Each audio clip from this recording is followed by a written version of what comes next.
नियति अपना निर्माण तो स्वयं करती है, मनुष्य तो केवल अपनी बुद्धि और संस्कार के अनुसार नियति के योजनाओं में निमित्त बनता है।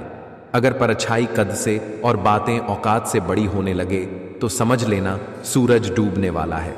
श्री कृष्ण कहते हैं, अगर तुमने कोई रिश्ता खोया है या किसी रिश्ते से निराश हो तो मुझसे वह रिश्ता बना लो, मैं कभी तुम्हें छोड़कर नहीं जाऊंगा। जीवन कितना लंबा हो यह आवश्यक नहीं, यह कितना सम्मानीय और स्मरणीय हो यह आवश्यक है, क्योंकि आयु का तो एक दिन क्षय निश्चित है, परंतु छवि युगों तक जीवित रहती है।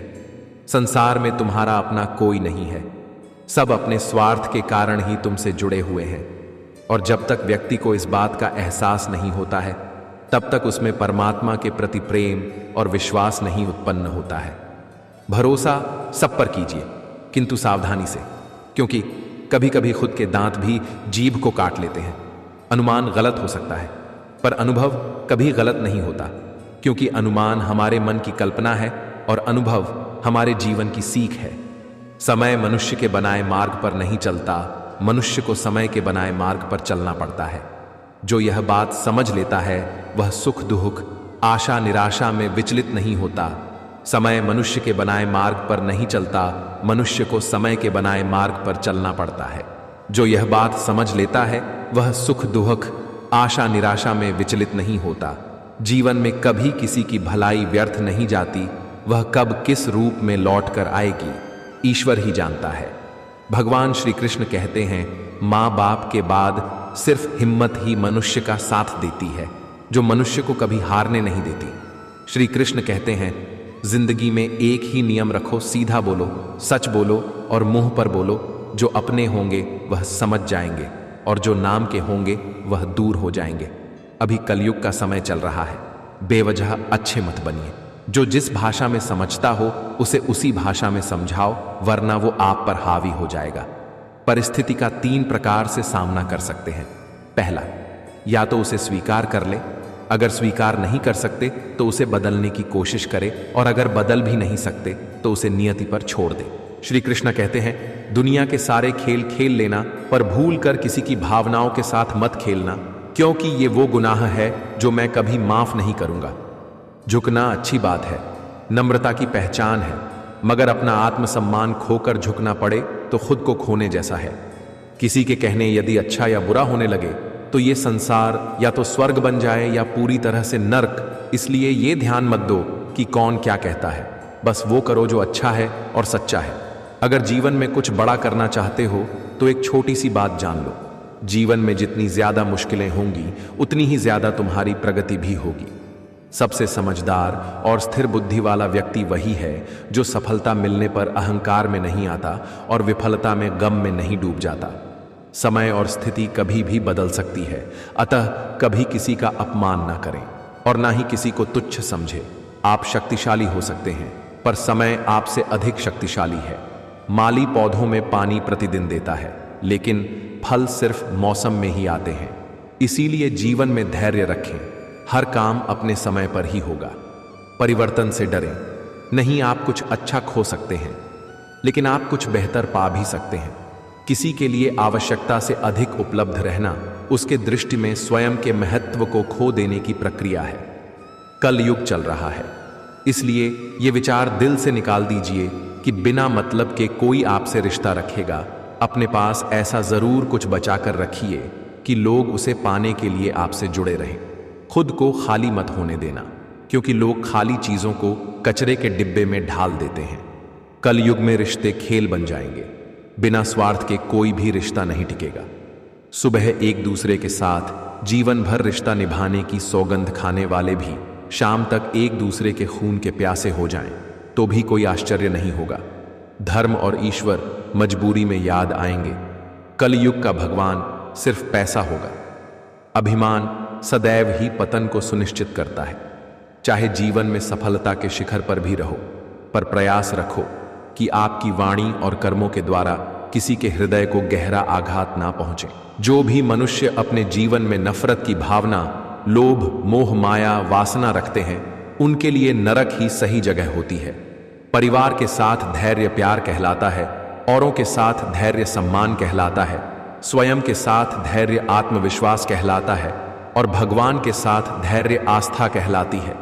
जब तक किसी भी बात की पूरी जानकारी ना हो तब तक हमें वहां मौन रहना ही उत्तम है, क्योंकि अधूरा सत्यपूर्ण झूठ से कई गुना ज्यादा खतरनाक होता है।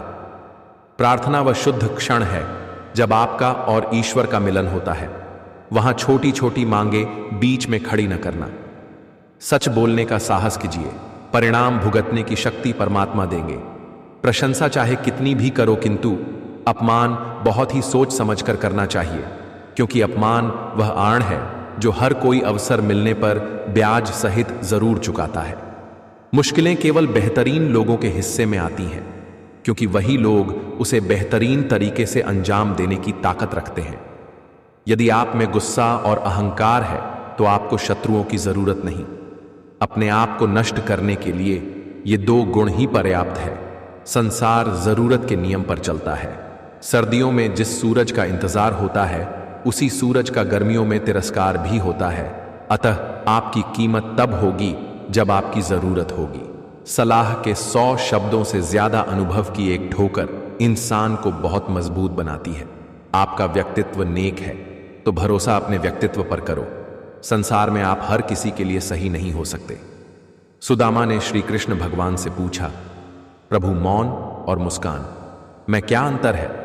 तो कृष्ण भगवान ने बहुत सुंदर जवाब दिया, मौन और मुस्कान दो शक्तिशाली हथियार होते हैं। मुस्कान से कई समस्याओं को हल किया जा सकता है और मौन रहकर कई समस्याओं को दूर रखा जा सकता है। मनुष्य अपने शरीर को भले ही त्याग दे, परंतु वह अपने कर्म के बंधनों से कदापि मुक्त नहीं हो सकता। बुद्धिमान वह नहीं जो बोलना जानता है। असली बुद्धिमान तो वह है जिसे यह पता है कि कहां चुप रहना है। कृष्ण कहते हैं, इंद्रियां माने मन की, मन माने बुद्धि की, बुद्धि परमात्मा के लिए समर्पित हो, बुद्धि माने परमात्मा की। तब व्यक्तित्व सीधा, सरल, ऋजु और तब व्यक्तित्व धार्मिक, आध्यात्मिक हो पाता है। बात अपने कर्मों की ही है। दुनिया को दोषी ना मानो, क्योंकि कर्म से बढ़कर जीवन में कुछ नहीं। उन पर क्या क्रोध करे जिनके पास निर्णय लेने का ज्ञान ही नहीं। क्रोध तो उन पर किया जाता है जिनके पास निर्णय लेने का ज्ञान होते हुए भी गलत का साथ दे।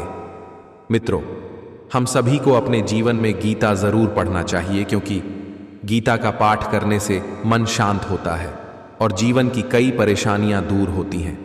गीता में जीवन से जुड़ी समस्याओं के समाधान लिखे हैं। गीता पढ़ने से सोचने समझने की क्षमता बढ़ती है। गीता में आत्मा, परमात्मा, भक्ति, कर्म, जीवन आदि का वर्णन है। गीता से काम और कर्म के बारे में सीख मिलती है। गीता पढ़ने से व्यक्ति में किसी भी परिस्थिति से लड़ने की क्षमता आती है। गीता पढ़ने से व्यक्ति को समय का महत्व समझने में मदद मिलती है। गीता पढ़ने से व्यक्ति के जीवन से नकारात्मकता दूर होती है। गीता पढ़ने से व्यक्ति को सकारात्मक ऊर्जा का विकास होता है। गीता पढ़ने से जीवन के प्रति समझ और सूझबूझ बढ़ती है। गीता पढ़ने से व्यक्ति को अपने कर्म पर ध्यान देने में मदद मिलती है। गीता पढ़ने से व्यक्ति को जीवन के कठिन सवालों के जवाब मिलते हैं। जय श्री कृष्ण। जिसने मन को जीत लिया है उसने पहले ही परमात्मा को प्राप्त कर लिया है, क्योंकि उसने शांति प्राप्त कर ली है। ऐसे मनुष्य के लिए सुख दुख, सर्दी गर्मी और मान अपमान एक से है।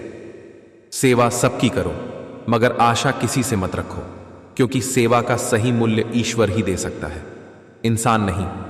तेरा मेरा करते एक दिन चले जाना है। जो भी कमाया यही रह जाना है। कर ले कुछ अच्छे कर्म, साथ यही तेरे जाना है।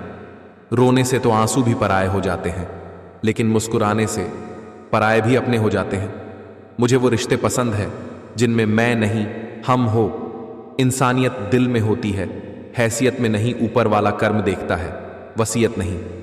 यदि जगत में प्रत्येक कार्य मनुष्य द्वारा संभव होता तो मेरा अस्तित्व ही नहीं ही होता। जहां से तुम्हारे प्रयत्नों का अंत होता है वहीं से मेरा अर्थात ईश्वर का कार्य आरंभ होता है। क्रोध से भ्रम पैदा होता है, भ्रम से बुद्धि व्यग्र होती है। जब बुद्धि व्यग्र होती है तब तर्क नष्ट हो जाता है। जब तर्क नष्ट होता है तब व्यक्ति का पतन हो जाता है। पूजा करने का कोई सिद्धांत नहीं है। परमात्मा हर उस दिल की सुनता है जो पवित्र, निदीश और ईमानदार है।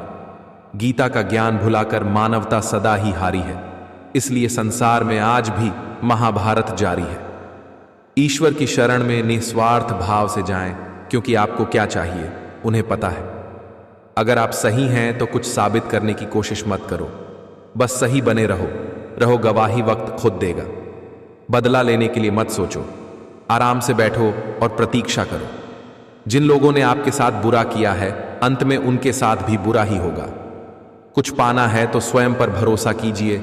सहारे कितने भी सच्चे और अच्छे हो, साथ छोड़ ही जाते हैं। परेशानी आए तो ईमानदार रहें, धन आ जाए तो सरल रहें, अधिकार मिलने पर विनम्र रहें और क्रोध आने पर शांत रहें। यही जीवन का प्रबंधन कहलाता है। जब इंसान बेकार की इच्छाओं का त्याग कर देता है और मैं और मेरा की लालसा से मुक्त हो जाता है, तब ही उसे शांति मिल सकती है। जय श्री कृष्णा।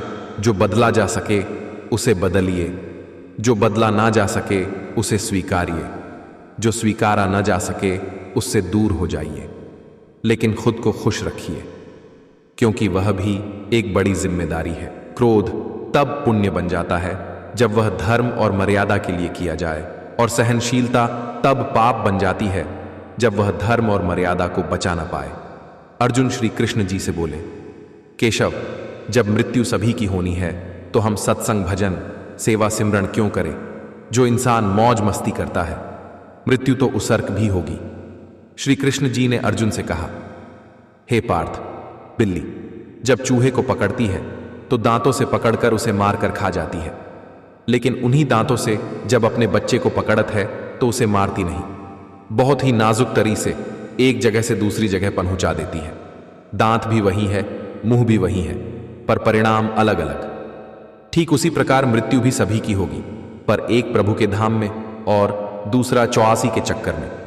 हे मानव, किसी के वर्तमान को देखकर उसके भविष्य का मजाक मत उड़ाओ। समय में इतनी शक्ति है, वह कोयले को भी धीरे धीरे हीरे में बदल देता है।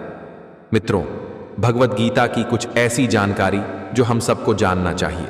मित्रों, श्रीमद् भगवत गीता में 18 अध्याय हैं और श्लोक 700 है।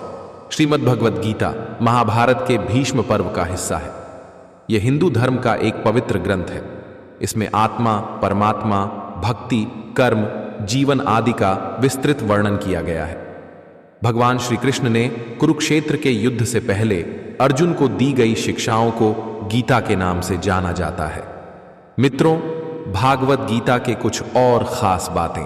गीता के 700 श्लोकों में से 574 कृष्ण ने, 84 श्लोक अर्जुन ने और 84 श्लोक संजय ने कहे हैं। गीता का पहला श्लोक धृतराष्ट्र ने बोला था। गीता को महर्षि वेद व्यास ने रचा था। गीता को समझने के लिए कितनी बार पढ़ें? गीता पहली बार पढ़ने पर समझ नहीं आती। गीता दूसरी बार पढ़ने पर कुछ कुछ समझ आती है। गीता तीसरी बार पढ़ने पर समझ आने लगती है। गीता चौथी बार पढ़ने पर पूरी समझ आने लगती है। गीता 5वीं बार पढ़ने पर ज्ञान देने लगती है। गीता 6ठी बार पढ़ने पर कर्म के महत्व को समझाती है। गीता 7वीं बार पढ़ने पर घर के सारे क्लेश दूर कर देती है। गीता 8वीं बार पढ़ने पर सारे विघ्न दूर कर देती है। गीता 9वीं बार पढ़ने पर पूरे घर को समृद्ध बना देती है। गीता 10वीं बार पढ़ने पर आपको पूर्ण ज्ञानी बना देती है। गीता 11 बार पढ़ने पर आपको बहुत बड़ा व्यवसायी बना देती है। गीता 12वीं बार पढ़ने पर आपको कृष्ण के समान चतुर बना देती है। गीता 31वीं बार पढ़ने पर आपको एक कुशल वक्ता बना देती है। गीता 14वीं बार पढ़ने पर आपको ब्राह्मण, शूद्र और वैश्य और क्षत्रिय से ऊपर उठा देती है। गीता 15वीं बार पढ़ने पर आपको कृष्ण बना देती है। गीता 16वीं बार पढ़ने पर संसार रूपी महाभारत में युद्ध करना सिखा देती है। गीता 17वीं बार पढ़ें पर मोक्ष की ओर प्रवृत्त कर देती है। गीता 18वीं बार पढ़ने पर जन्म मरण के बंधन से मुक्त कर देती है। भागवत गीता के जितने अध्याय हैं उतनी बार पढ़िए।